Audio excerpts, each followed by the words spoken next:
Hello, Mark. Hey, hey, how's it going? It's going good. It's going real good. We got Jay, we got Mark, we got Banga. How's Nolan doing? I don't know. I think he's sleeping right now. Yeah. He got pretty sick.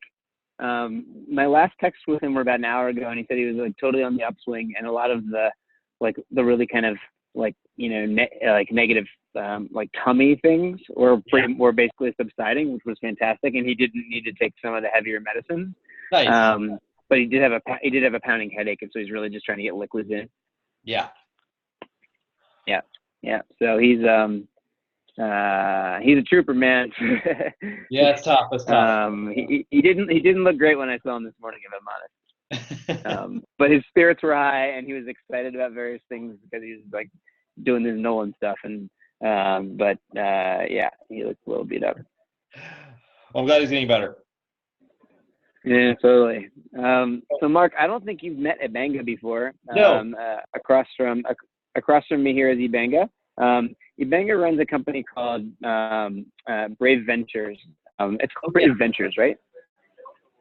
Is the second word, yeah, yeah. Brave Ventures out of Nairobi. They do like basically data science driven talent acquisition for product teams. It's really fascinating stuff. He's also a former colleague of mine at Jump and a fantastic design researcher. So he's joining us here, and he actually ran 2 interviews with future residents of this community this morning. And then we're gonna leave in about 20 minutes, and we're gonna go run a third one of those.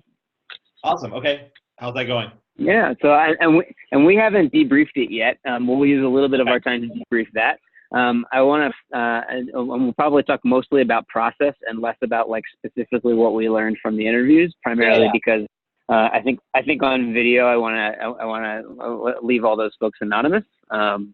But we'll debrief the process a little bit, and then I want to focus while I have you on the line on like the near term stuff around tech, because hey man, we learned a whole stuff by rolling out the software at the picnic today, which is really cool. And I think that's something you're excited to hear about.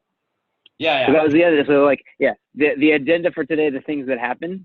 Ibanga ran 2 in-home interviews with future residents of Nkwashi. We have a third one coming up still in this afternoon, and then I spent the afternoon at Nkwashi at their picnic, which they've been hosting on the weekends for the summer here, where they basically allow the community, whether they're current paying clients or future residents or just people who are like generally like live around there, to come and use like their park and their picnic area and stuff like that, like to kind of come through.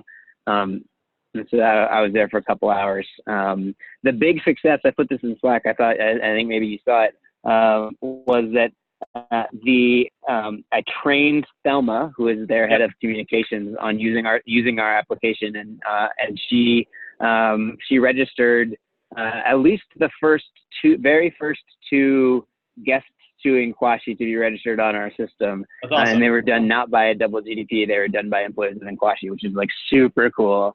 Very cool. And I think she's still going to try to do everybody else who was there before she leaves today. I had to go, but I felt like I was just like, you do it. If it works, it's awesome. If it doesn't, you'll tell me what feedback you have for me tomorrow. And she was like, great.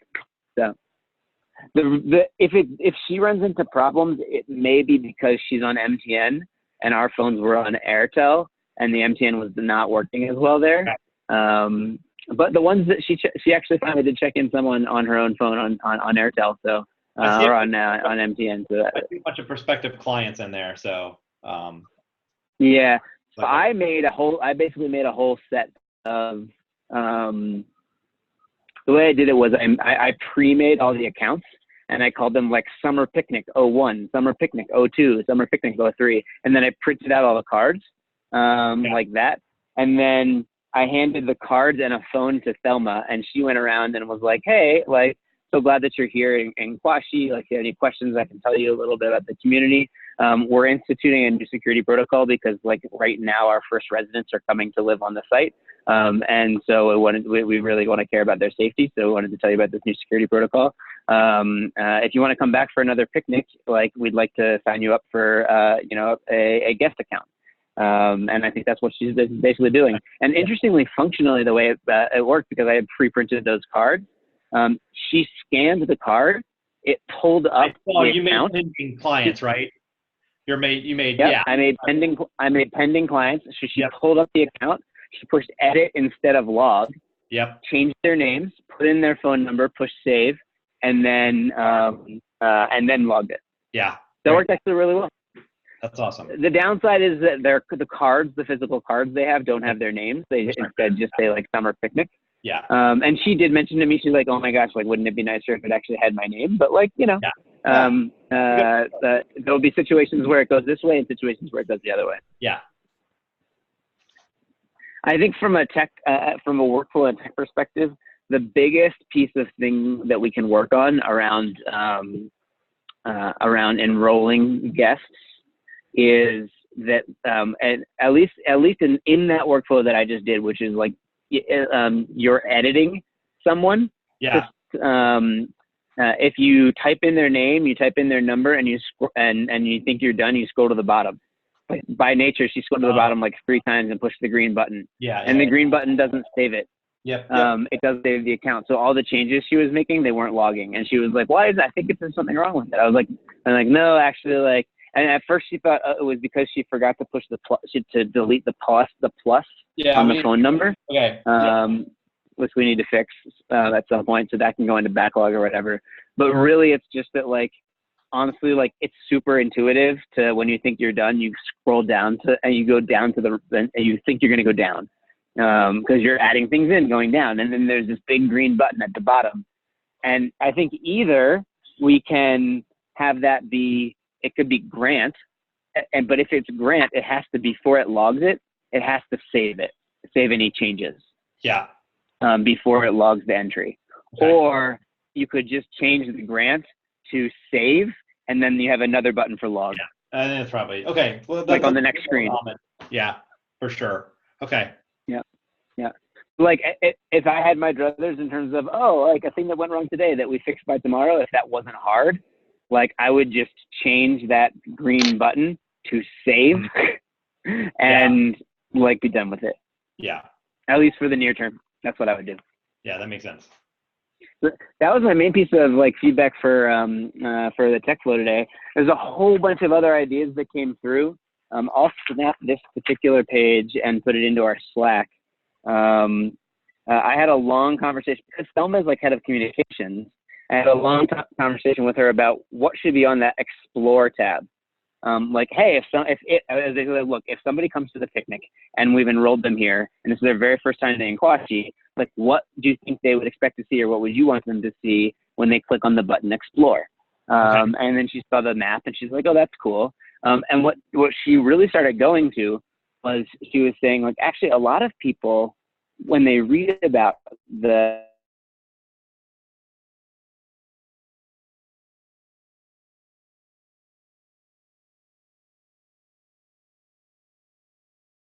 at the site, what you realize is that it's not finished. Right. It's a work in progress, and there's a lot of beautiful things that are completed, and a couple homes and the park and stuff like that. But then otherwise, it's really a work in progress, right? Like and so it's almost like Explore should be like explore our progress. And then what we were doing was we were picturing like different kind of tiles in there, and like one tile might be like explore our suburbs, and you click into that button and you can click into the different suburbs and see where they are in terms of their stage of construction. Like 25% road tarred, 50% plot beaconed, 75% like titles have been confirmed from the Ministry of Labor, like that type of stuff.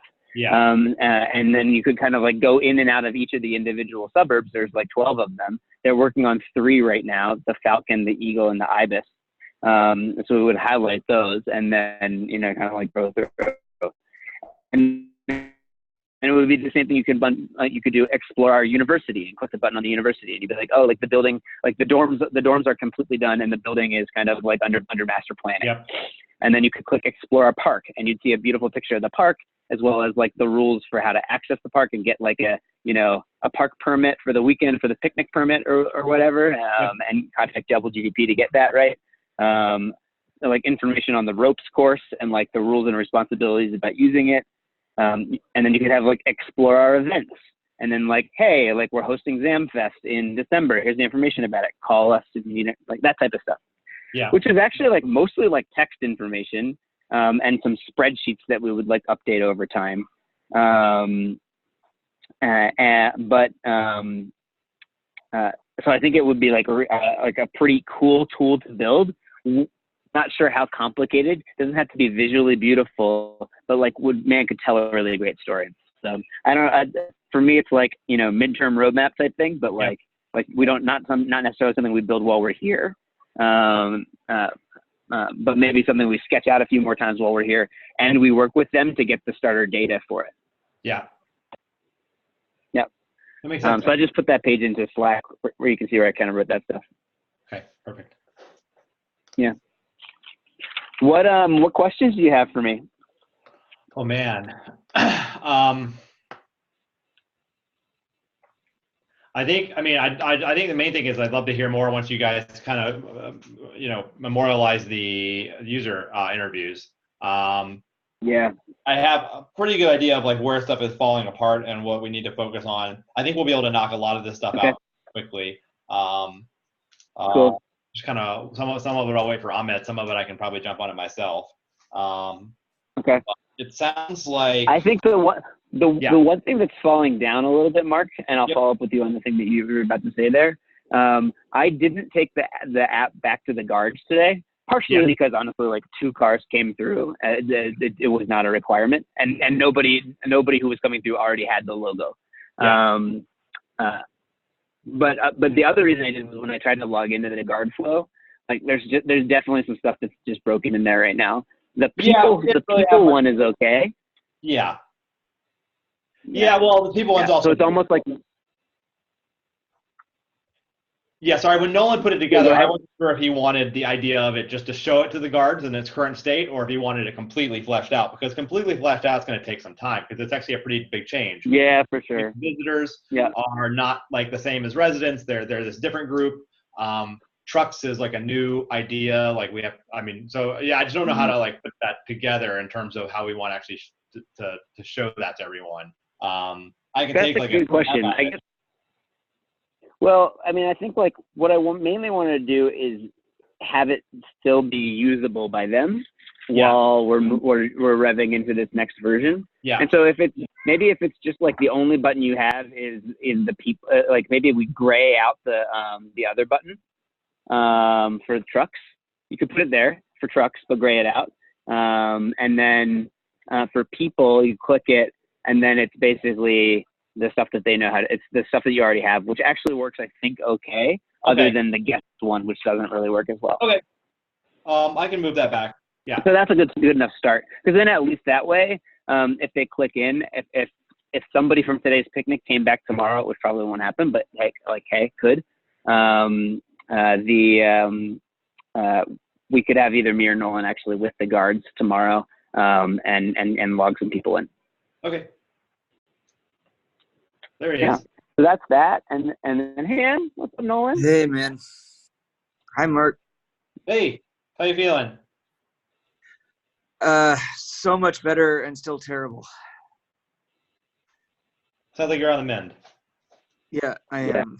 Thank you. Sorry. I think it's mostly at this point, I think I'm past the worst of it. And I just have a terrible headache. Well, sorry, don't interrupt. Dude, feel better. Rest. But you do want to be on the call? Yes, please. You want to listen? Okay, cool. Well, feel free to listen in. That'd be great. We just finished the update from the picnic.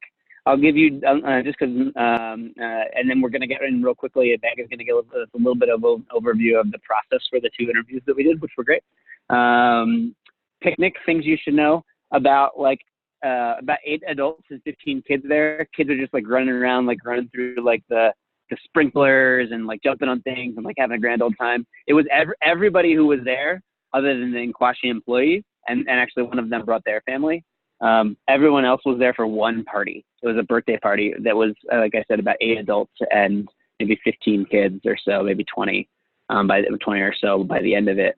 And like for the first while, basically all the adults were just kind of like playing a card game while the kids ran around. And then it basically just became exactly what you would expect in terms of like a kid's barbecue plus a kid's party, you know? The coolest thing, Nolan, is that I trained Thelma up on how to register guests and visitors to the picnic, and she's in charge of grabbing that group of people and registering them. And she what's awesome is that the very two first visitors to a picnic, you know, registered on DoubleGDP software were registered by an Inquashi employee and not by a DoubleGDP one. So that's like just really cool. I think she's still going to do a few more before she wraps up today. I left her with a bunch of cards and the instructions. And if something goes wrong, she'll just give us the feedback about it tomorrow. Great. So that is really cool. I'm really, really glad it worked out that way.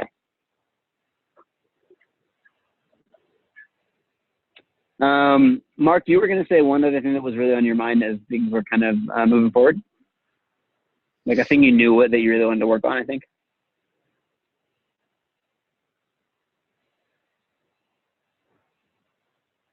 Mark, oh. You're on mute. Got it. Yeah, it sounds like I can jump back on the guard flow stuff. So. Okay. Yeah. I think that's the right thing. That's what I would do. Cool. Banga, we got about 8 minutes. Do you want to give us like a little bit of an introduction to interviews? Yeah, you maybe to mute. I should mute. Okay, cool. All right. Hi. So, 2 interviews. They each went about 2.5 hours. I called the person before I arrived and had like a 3 to 5 minute chat on the phone as I was driving up just to warm them up. And then when I arrived, it was very welcoming, stepped in to their spaces. Apparently they're okay with shoes. Yeah. Both spaces were 1 bedrooms, so very small. And one had a garden. Actually, both had a garden. One person is renting from a friend while she waits for her place to be built. And the other person is living in a place that is also renting, but is ready to move out. So wasn't much going on in the space. They didn't have many things in there. They didn't, really have like one person sold all her property actually, and the other one just never bought anything. Oh, yeah. So they're both in sort of like hiatus mode where they're essentially saving money. And can tell you a lot more about the content off video, but super open, very engaged, really interested in talking about it. Not much to say as far as community is concerned, but a lot to say about investment and lifestyle. So we can talk more about that later. We thought it was going to go 3 hours. It's shorter, and a good part of the opening is just set up. So 5-minute pre-call plus 15 minutes of warm up in the interview, then video, then 2 hours of video. So you guys will be able to see those. And anytime I'll upload them today. Yeah, and you can watch them. So you can get the full experience. And we had developed last night some activities where we came up with feature ideas and then threw them out to get their reaction. Completely random. I think I had 8 or 9. And that worked really well. Cool. So people had lots of stories coming out. Oh yeah, that would be cool because I'd use it like this. This happened to me before. I probably would have used it in that situation. One person actually already had something like a panic button, and she told the story of how she used it.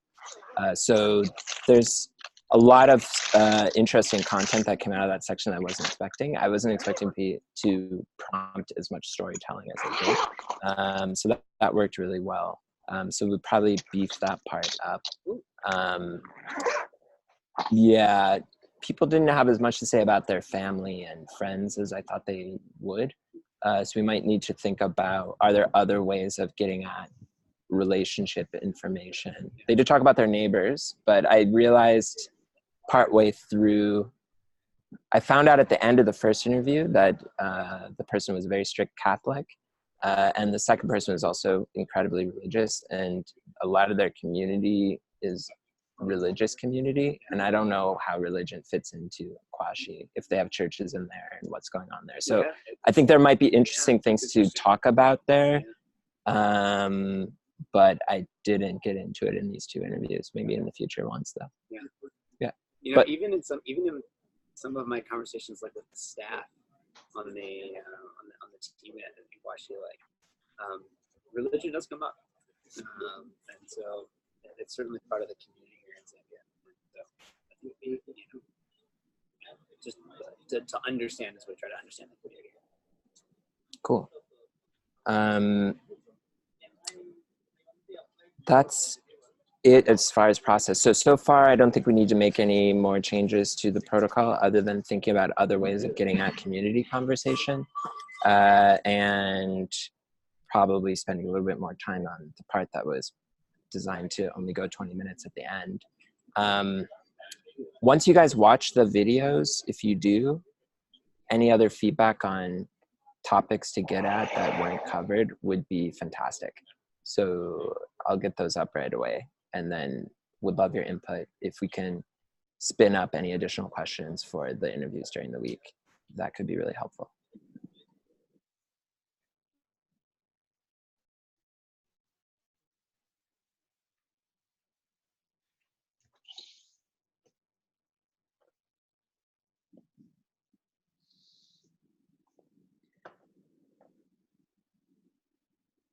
Jay, are you? Jay, I don't think they can hear you on there.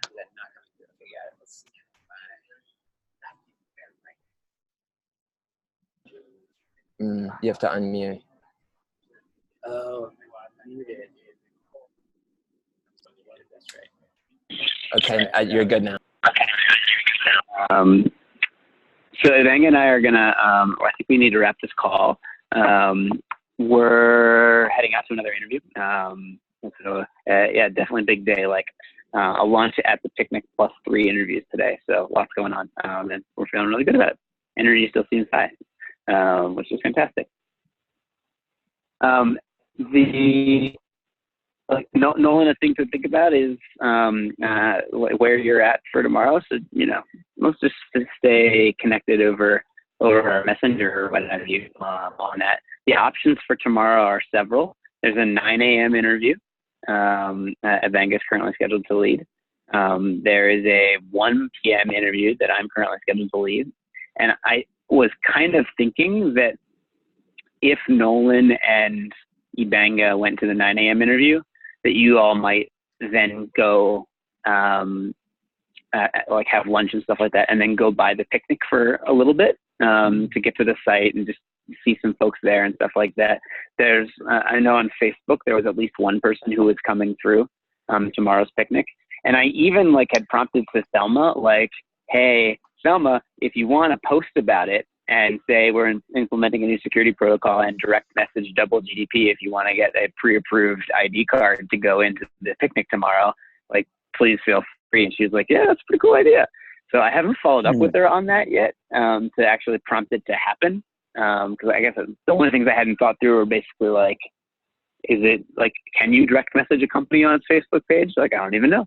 Or is it an email or what have you? But if we like that idea, I will follow up with her, and I bet you she does it. What do you think, Nolan? Yeah, I love it. I should do it? Yeah, I think it's great. Okay, cool. Right on. Well, get yourself some rest, man. And maybe we'll just connect again, at some point when you wake up later this evening or in the morning on where your energy lies. Yeah. As of now, I think I'm going to be good for tomorrow. Okay, great. Well, if you're up for it, that's my suggestion for what you guys do. You do a 9 a.m. interview and then go by the picnic. Okay. Sounds great. Cool. Thank you. All right. Right on. Go team. Oh, I guess logistically it was not particularly easy with cars, and so we'll be aware that we're going to be a bunch back and forth with our main man over there making the cars happen tomorrow morning. So we'll just need to be ahead of time on that.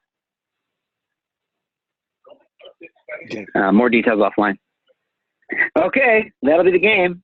Have a great evening, everyone. Mark, you got what you need for whatever period of time you need it for?